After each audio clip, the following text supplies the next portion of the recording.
الله الرحمن الرحيم وأما بنعمة ربك فحدث صدق الله العظيم আজকে এই গুরুত্বপূর্ণ অধিবেশনে 3 দিন ব্যাপী ওয়াজ ও দোয়ার মাহফিলের মুআজ্জাজ মুকাররম বাংলাদেশে লাখ কোটি মানুষের দ্বীনের রাহবার,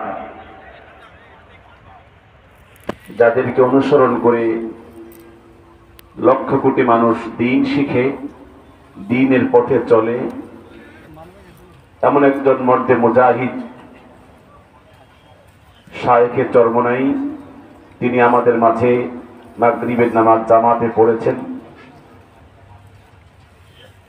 আমাদের মাঝে দেশ বরেণ্য হাজারাত উলামায়ে কেরাম গত 2 দিন ব্যাপী কথা বলেছেন, বয়ান নসিহত করেছেন।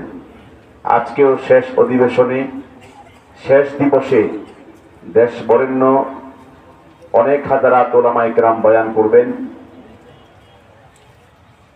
আমি শুধুমাত্র আপনাদের মাঝে দোয়া নেওয়ার জন্য এসেছি,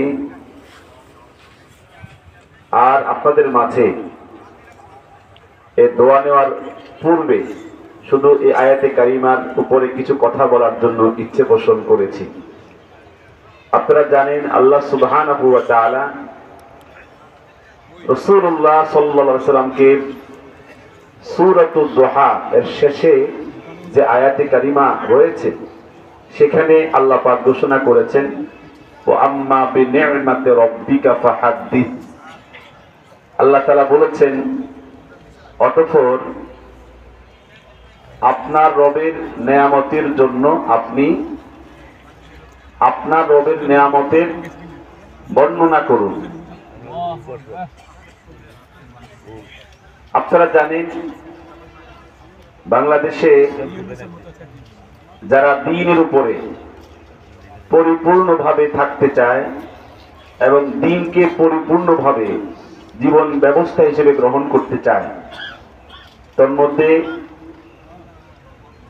চরমনাই পীর মাশায়েখ যারা পূর্বে ছিল এবং বর্তমানে আছে, তারা পরিপূর্ণ দ্বীনকে অনুসরণ করার জন্য এবং তাদেরকে যারা অনুসরণ করে তাদেরকেও পরিপূর্ণ দ্বীন এর উপর অনুশীলন করার জন্য বারবার তারা কি করে জোর তাকিদ দিয়ে থাকে। আমি আপনাদের মাঝে এই পরিমণ্ডল, বিশেষ করে 2 মাস আগে আমি একটা ভিন্ন পরিমণ্ডলে কথা বলতাম, আর 2 মাস পরে আমি এই পরিমণ্ডলে কেন এসেছি, আমি কি জন্য এসেছি, এই বিষয়গুলো আমি বহু জায়গায় বলেছি। আজকে যে কথা স্পষ্ট করতে চাই সে বিষয়টা হচ্ছে,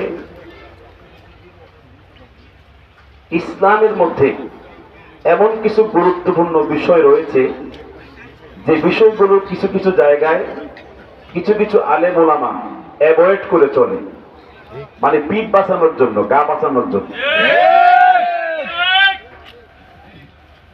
এমনকি নিজের জাগতিক কোনো স্বার্থ থাকতে পারে। বহু ক্ষেত্রে এই বিষয়গুলো আমাকে 21 বছর খুব প্যারা দিয়েছিল, যে শুধুমাত্র বলবে কি আমরা প্রচলিত রাজনীতি করি না, এই কথা বলে কোন রকম নিজেকে বাঁচানোর চেষ্টা করি। কিন্তু অন্যায়ের প্রতিবাদ ইসলামের মধ্যে নাই।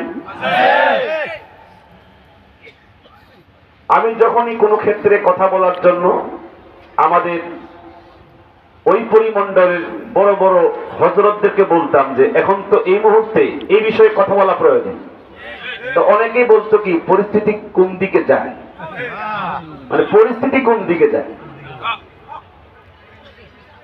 আমার 21 বছরে অনেক বড় বড় হুজুরকে রাস্তায় নামাতে পারি, রাস্তা নামতে ভয় পায়। কেউ কোনো অখুশি হয়ে যায় কিনা, কেউ কোনো বেজার হয়ে যায় কিনা এই নিয়ে যথেষ্ট পেরেশান থাকে। তো যার কারণে পৃথিবীতে মানুষ আসে কয়বার? একবার। এজন্য ভেবেছি, যদিও আমার চেষ্টা ছিল অন্তত আমি যতটুকু পড়াশোনা করেছি, হাদিস কোরআন জেনেছি, যেগুলো স্পষ্ট হক এগুলোকে বুঝিয়ে মোটামুটি কিছুটা মডিফাই করার জন্য দেখেছি। না, ওরা মডিফাই হবে না, বরং আমাকেই তাদের পকেটে ঢুকায় ফেলবে। এই সমস্ত বিষয়গুলো যখন বারবার আপনারা আশ্চর্য হবেন, যেই বিষয়গুলোকে স্পষ্ট বিদআত, পরিষ্কার বিদআত, এই বিদআতকে সমাজে কায়েম করার জন্য, সমাজে প্রতিষ্ঠা করার জন্য দিন রাত শুধুমাত্র ফিকির, কিভাবে বিদআত প্রতিষ্ঠা করা যায়। সুন্নতের কোনো ফিকিরই নাই। নাম দিছে সুন্নি। আশ্চর্য হবেন, আযানের পূর্বে সালাত এবং সালাম পড়া, এটা কোন কিতাবে, ইসলামিক কোন রকমের গুরুত্বপূর্ণ ফতোয়া গ্রন্থে কোন জায়গায় বাইনাস সাতরাইনও নাই, মানে দুই লাইনের ভিতরে যে সিফাতে যে সূরা অক্ষর লেখা হয় এটার মধ্যেও নাই, কোন টিকাতে নাই, কোন রকম টিপ্পণীতে নাই, কোন জায়গায় নাই। কিন্তু এই বিদআতকে প্রতিষ্ঠিত করার জন্য পেরেশান হয়ে গেছে। আমি বলছি, আযান হবে আল্লাহু আকবার এই শব্দ দিয়ে, আযান শেষ হবে লা ইলাহা ইল্লাল্লাহ শব্দ দিয়ে। এটা সাহাবায়ে কেরামদের আযান, আমার নবীর শিক্ষা। এইভাবে আযান ছিল, এইভাবে আযান থাকবে। কিন্তু এর পূর্বে দুটি বাক্য বা চারটি বাক্য বলা হয়, ওই যে দুরূদ শরীফের শব্দগুলো বলা হয়। এগুলো কি সাহাবীদের আযান ছিল? বলেন আপনারা, এগুলো ছিল? নবীজিকে এই সালাত, এই দুরূদ সালাম সহ আযান শিখাইছেন?